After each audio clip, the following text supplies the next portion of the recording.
espoir est donc une projection vers un avenir meilleur. Une projection vers un avenir heureux. Une projection vers un avenir positif et constructif. Une projection vers un avenir de guérison et de bénédiction. L'espoir est à la fois une qualité, une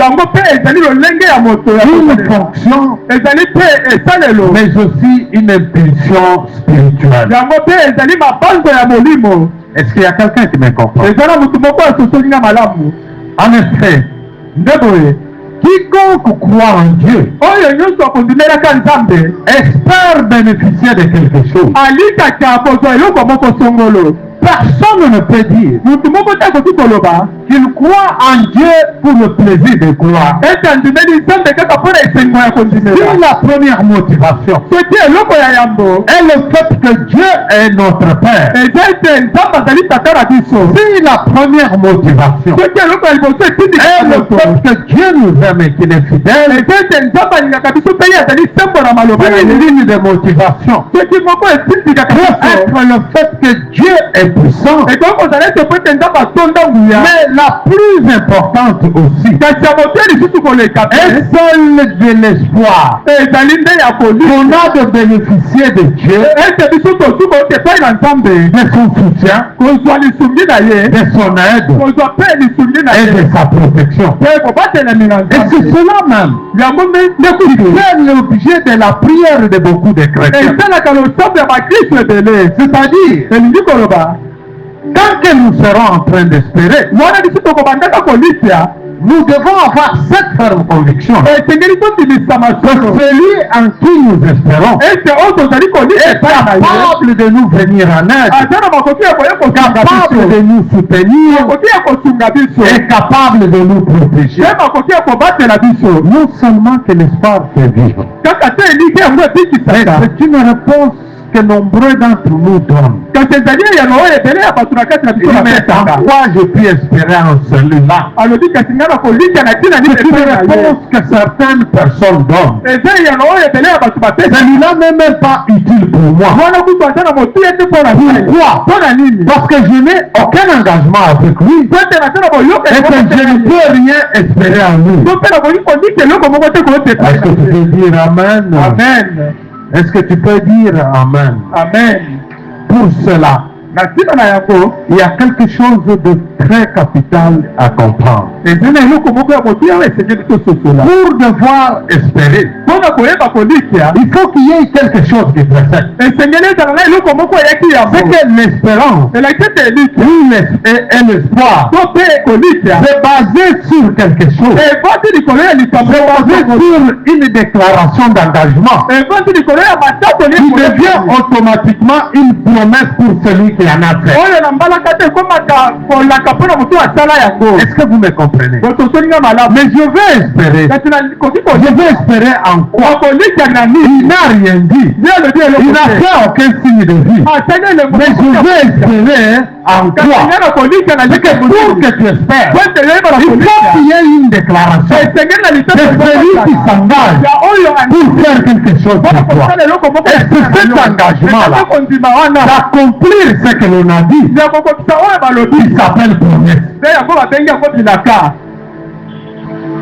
Est-ce qu'il y a quelqu'un qui me comprend? Je peux avancer. Pour cela, je le disais, il faut une déclaration de ce qu'il s'engage de faire ou un engagement d'accomplir un acte. Quand nous essayons de voir la Bible, la première écriture que nous avons donnée, celle tirée de l'alliance de David avec son Dieu,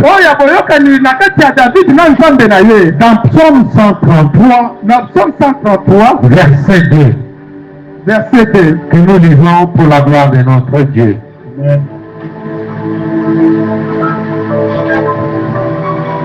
Psaume 138,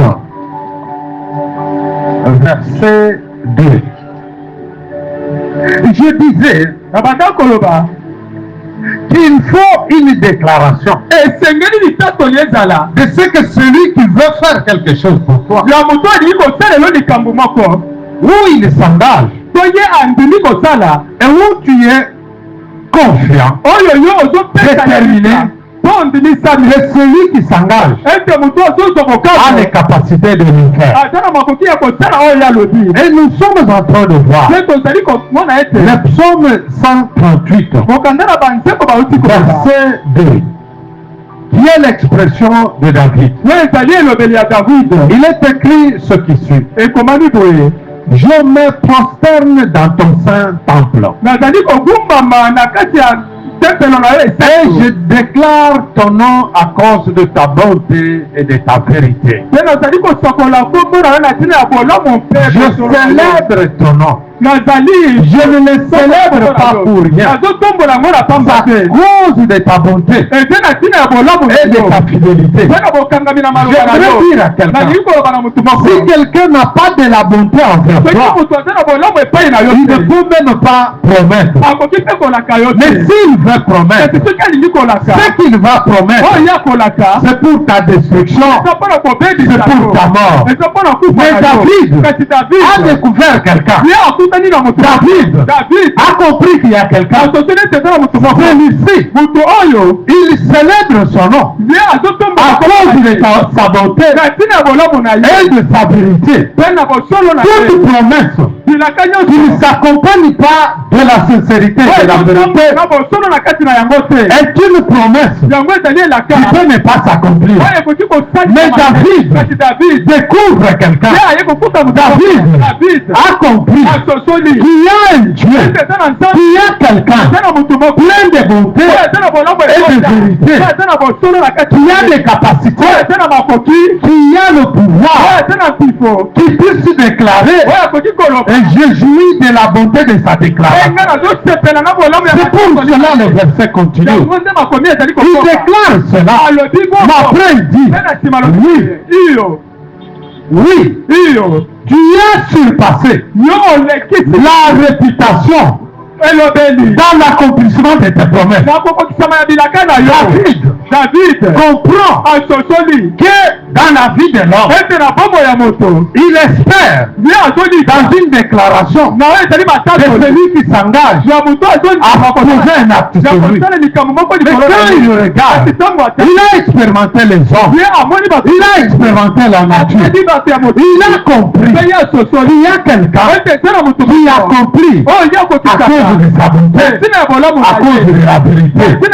Mais il comprend qu'il y a une surnommée que la renommée de Dieu, la renommée de Dieu a son nom quand il accomplit ses promesses. Et il dit, oui, qui a surpassé la réputation. La réputation de Dieu. La réputation dans l'accomplissement de tes promesses. Oh, je voudrais dire à quelqu'un, ni ton père, ni ta mère, ni ton frère, ni ta soeur, ni quiconque sur la planète Terre, personne ne pourra surpasser la renommée de Dieu dans l'accomplissement de ses promesses. Pourquoi? Parce que Dieu, il est puissant. Dieu, il est éternel. Il n'a pas de limite. C'est lui le créateur de toutes choses. Dans ses réserves, il y a tout. C'est qu'avant de te promettre, il regarde dans ses réserves. Il voit qu'est-ce qui peut te conduire, qu'est-ce qui peut résoudre ton problème. Quand il promet ayant déjà vu, il promet ayant déjà compris, il promet. Ah, il n'y a personne qui me comprend. C'est là qu'il y a la différence. Parce que pour l'homme, des fois, il promet par complaisance. Des fois, il promet par peine. Des fois, il promet sans regarder à ses réserves. Des fois, il promet sans que ses réserves ne conviennent à ce qu'il t'a promis. Oh, je ne refuse pas. Il y a eu des hommes sur la planète, un peu honnêtes et fidèles, un peu été fidèles dans leurs promesses. Mais la vraie fidélité reste demeure et s'accomplit dans les déclarations de Dieu. Dans les déclarations de Dieu, mon frère, ma soeur, toutes les paroles que Dieu a prononcées pour ta vie, je voudrais te le dire avec assurance qu'elles vont s'accomplir. Elles doivent s'accomplir. Oh. Je suis dans la joie. Malgré les embûches, malgré les obstacles, vous savez, il y a certains embûches et obstacles qui peuvent se présenter dans ta vie. Non pas parce qu'ils sont venus pour anéantir les promesses de Dieu. C'est pour encore rendre fort, rendre perfectionnel, rendre professionnel, rendre capable les promesses de Dieu dans ta vie. C'est pourquoi je dis à quelqu'un, aucune parole de Dieu pour ta vie n'est en l'air. Aucune parole de Dieu pour ton espérance n'est vaine. Toutes les paroles des hommes peuvent paraître ce qu'elles sont, mais celles de Dieu, celles de Dieu, celles de Dieu sont vies, sont esprits et s'accomplissent sans qu'il y ait un obstacle. S'accomplissent sans que l'adversaire ne puisse obstruer par que ce soit. Si ça traîne, ne crois pas que ça n'existe pas. Si ça traîne, attends, même dans ta vieillesse, tu verras. Hein? David dit oui. David a dit vous savez, je disais que toutes les paroles que Dieu a prononcées pour ta vie vont s'accomplir. Dis-moi amen très fort. Amen. Monte encore dans ton amen comme ça j'appuie. Regarde-moi bien. Oui. Promis. Je fais ça cette semaine. A dit quelqu'un. Et puis, la nouvelle semaine commence. Rien n'est fait. Tu redémarres. Mais n'est-ce pas toi qui avais dit que cette semaine,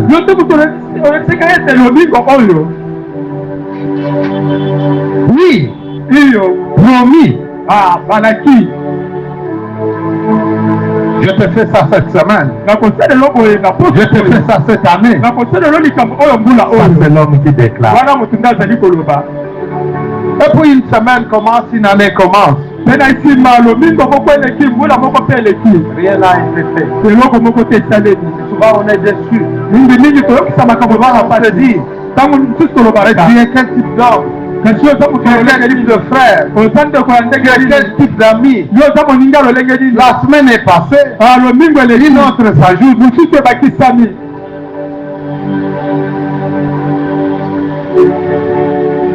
Est-ce que cela peut déjà arriver un jour? Cela peut déjà arriver. Cela peut déjà arriver. Mais je voudrais voir un peu. Oui, cela peut déjà arrivé. Qui autre?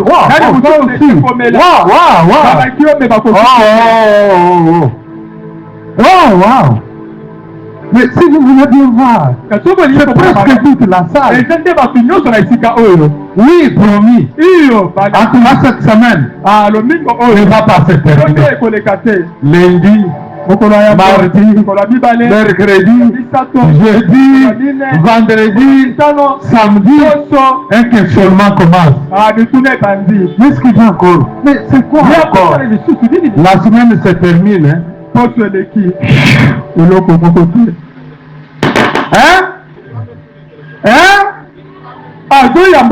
prend même plus. Ça c'est qui? Ça c'est qui? Ça c'est qui? Yesu. Toza biso bato toza bato ya lokuta. Toza bato ya bilobela lobela. Toza bato toza na makoki. Hey! Heureusement, Dieu est vraiment différent de nous. Je croyais que quelqu'un allait dire Amen très fort. Amen. Dieu est vraiment différent de l'homme.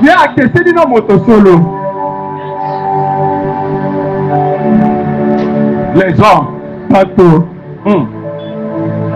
Voyons plutôt ce qu'il déclare dans sa parole. Dieu dit, Ésaïe 51, 11. Ésaïe 51, verset 11. Ésaïe 51, verset 11. Écoute ce que dit l'Éternel. Ainsi, dans d'autres versions, on commence par dire, il en va de même pour ma parole. Celle qui sort de ma bouche. Moi qui? Moi Dieu. Elle ne revient pas à moi sans effet, sans avoir fait ce que je désire et remplir la mission que je lui ai confiée. Oh, je voudrais dire à quelqu'un, dans les promesses de Dieu, il y a une mission que Dieu te confie. Dans les promesses de Dieu, il y a une mission que Dieu te confie. Dans les promesses de Dieu, il y a le désir de Dieu pour ta vie. Or, le désir de Dieu pour ta vie, c'est de ne pas te voir te perdre. C'est de ne pas te voir mourir dans le péché. Oh, dans les promesses de Dieu, il y a le désir de Dieu. Il y a la bonté de Dieu. Il y a la vérité de Dieu. Il y a l'amour de Dieu. Ces engagements de faire ou d'accomplir quelque chose. C'est là maintenant qu'il y a une question qui se pose. Dieu dit, ma parole qui sort de ma bouche, elle ne revient pas à moi sans effet. Elle doit faire quoi? Elle doit accomplir ce pourquoi je l'ai prononcé. Amen. Mais quand tu regardes dans sa parole, il a déjà prononcé. Il y a beaucoup de promesses pour toi. Mais sache que ces promesses, il ne les a pas déclarées pour que ça lui revienne sans que ça ait produit d'effet. Si c'est la maladie, il y a une promesse dans sa parole. Tourne ton regard vers cette promesse, parce qu'elle est déjà venue sur toi. Ce que Dieu attend, ce sont les effets de sa promesse. C'est-à-dire quand elle rentre vers lui, ce qu'il a promis d'accomplir.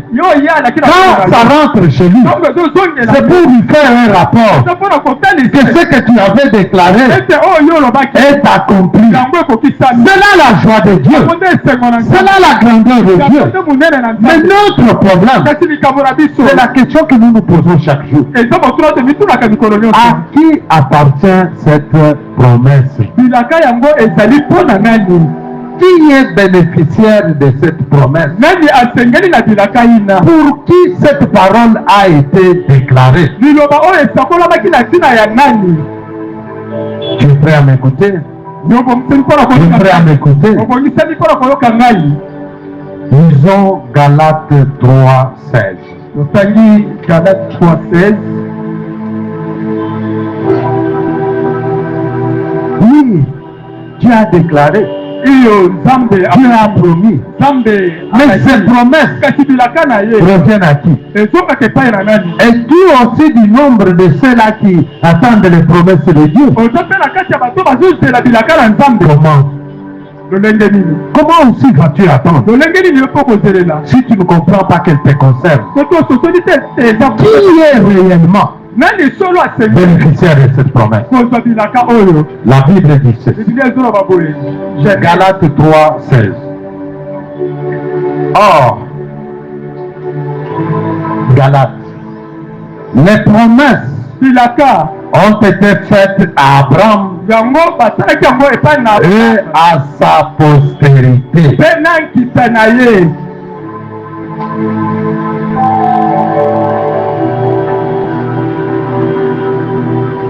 Il n'est pas dit et aux postérités, comme s'il s'agissait de plusieurs. Mais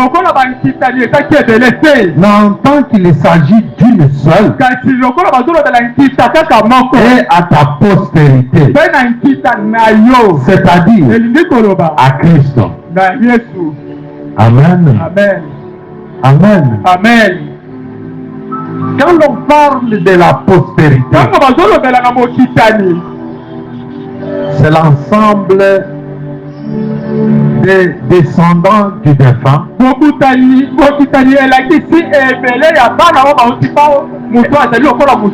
et les descendants de ces derniers. Est-ce que quelqu'un me comprend? Ça veut dire ma postérité, la postérité de mon père. Il y a moi, il y a mes enfants, il y a les enfants de mes enfants, il y a les enfants des enfants de mes enfants, il y a les enfants de mes enfants, des enfants de leurs enfants, il y a les enfants des enfants. Et la Bible déclare que cette postérité durera à 1000 générations.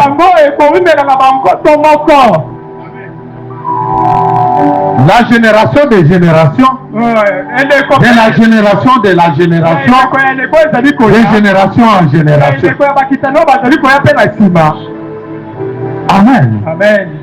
Est-ce qu'il y a quelqu'un qui me comprend? Mais ce qui est important, la Bible dit que ces promesses ont été faites à Abraham et à sa postérité. Maintenant, qui est sa postérité?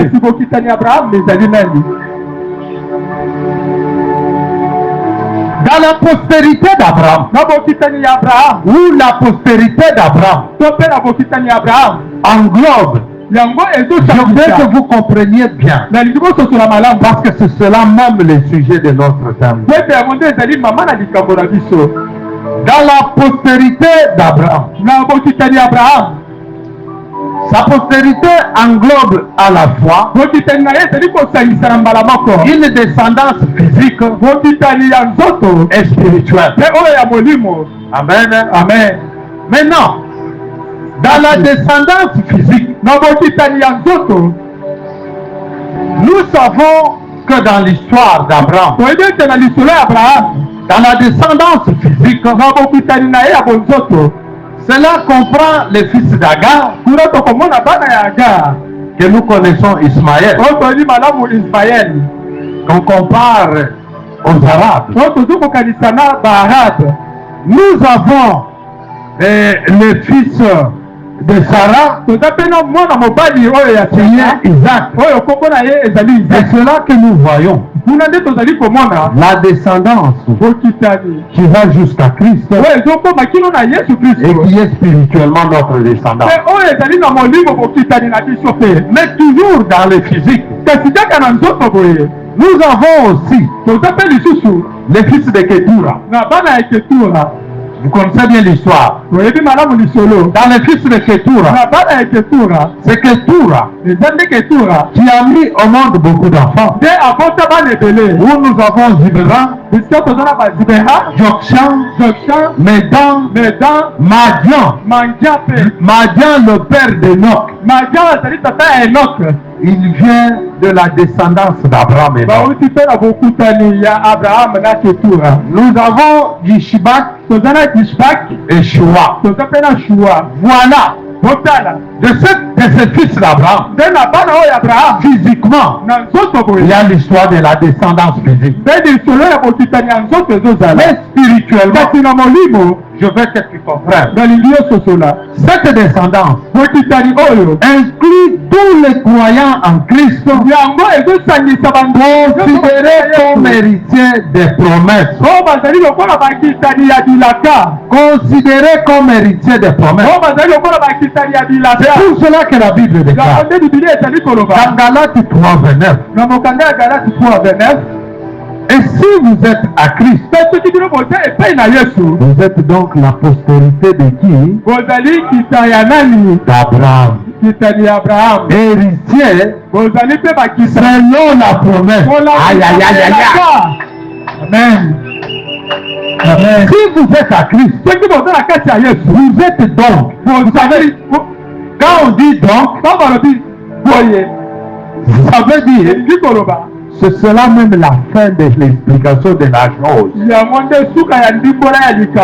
C'est-à-dire, vous n'êtes pas avec des points de suspension, mais vous êtes donc la postérité d'Abraham, héritier selon la promesse. Parce que celui qui a hérité, le premier qui a reçu les paroles des promesses de Dieu, la Bible nous dit, c'est Abraham. Mais cette promesse ne s'est pas limitée à Abraham. Elle poursuit sa postérité. Et dans la postérité, elle poursuit la postérité physique, mais aussi la postérité spirituelle. Mais cette postérité spirituelle, elle ne peut être existante, si je dois exagérer, qu'en Christ. C'est pour cela que la Bible dit, si vous êtes à Christ,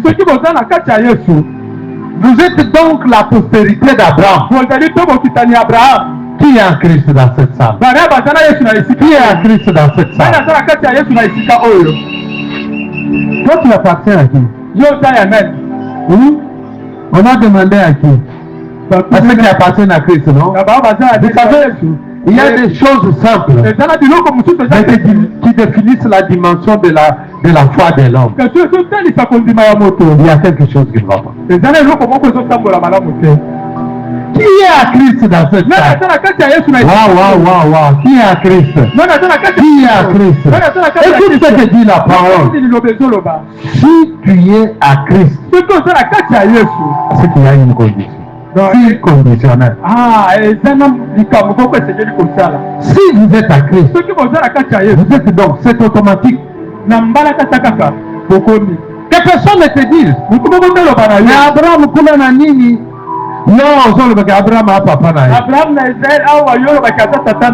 C'est pour cela qu'il leur dit, si Abraham était votre père, vous n'alliez pas me faire ce que vous me faites. Vous comprenez? Parce qu'avant qu'Abraham ne fût, lui était. Si vous étiez fils d'Abraham, vous n'alliez pas me faire ce que vous me faites. Parce que le sens des promesses a commencé avec moi avant que n'atteigne Abraham pour vous atteindre. Oh, j'ai dit à quelqu'un, tu es l'héritier de la promesse. Tu es l'héritier de la promesse à cause de celui qui fut avant Abraham. Mais tu l'es aussi à cause du fait qu'Abraham est le modèle de ta foi.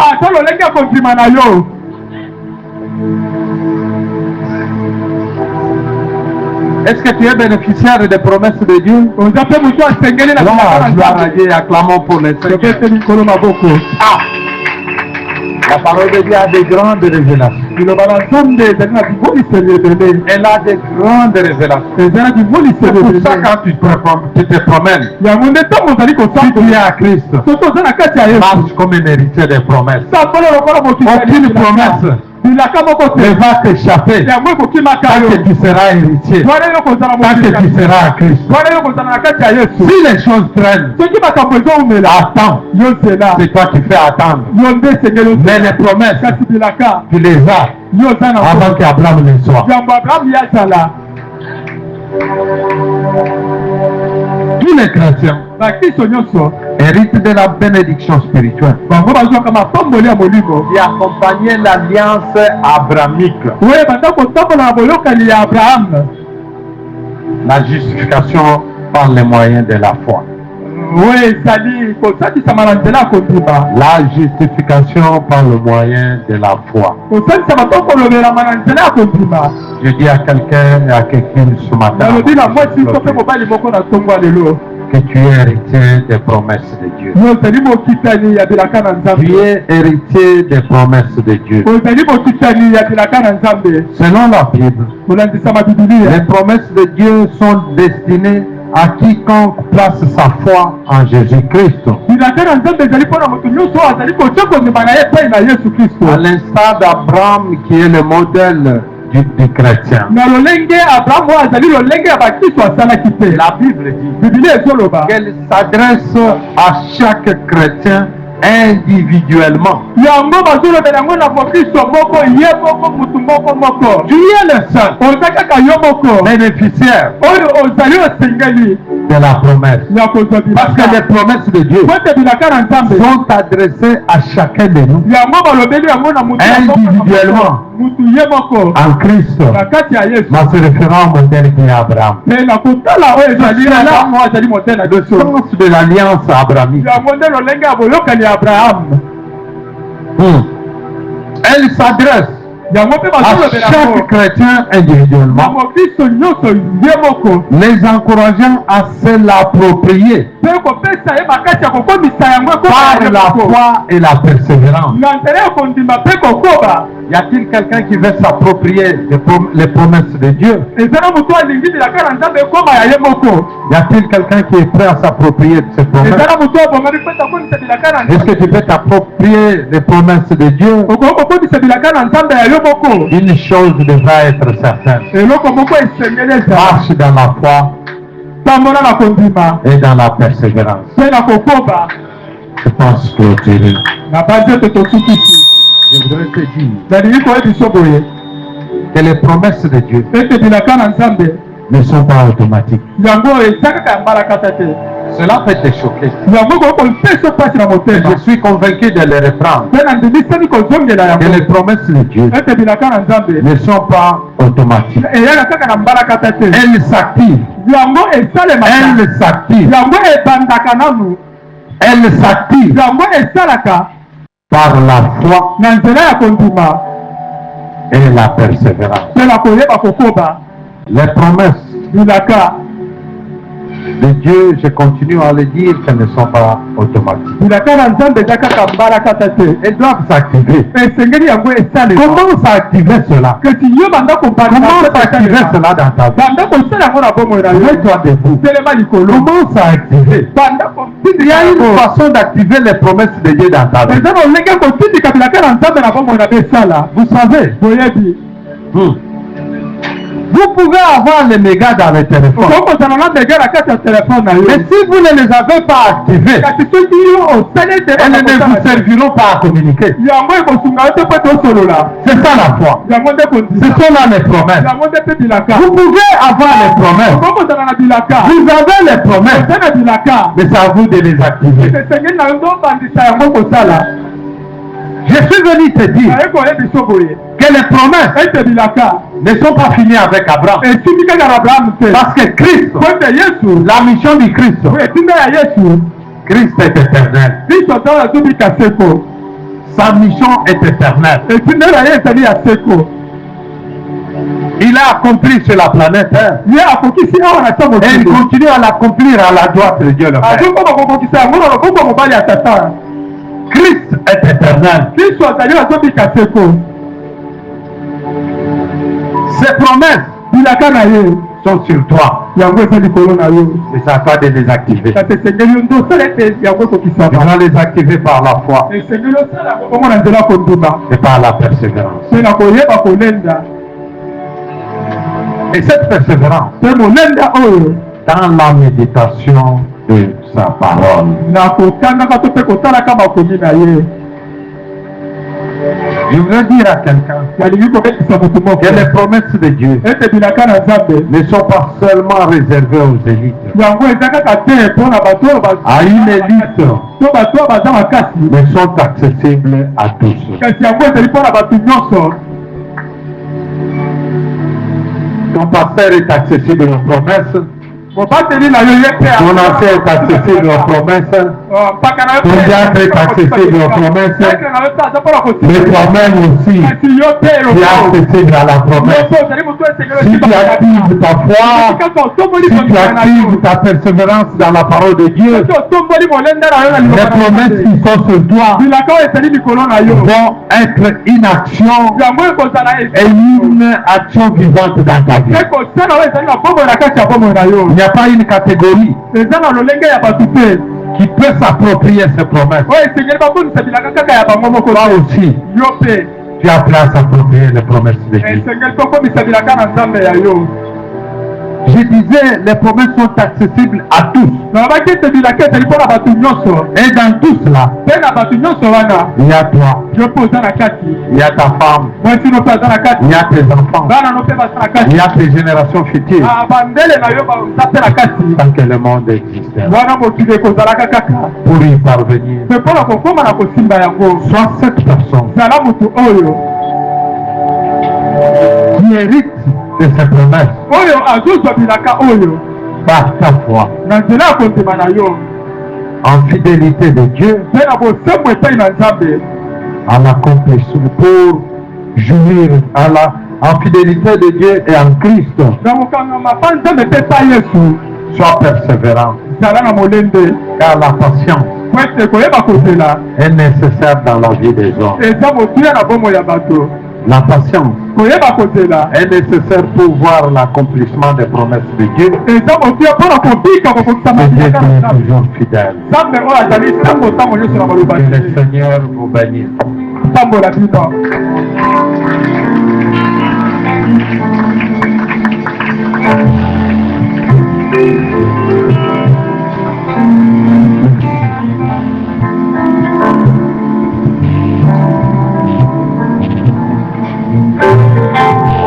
Bien-aimés, nous avons écouté.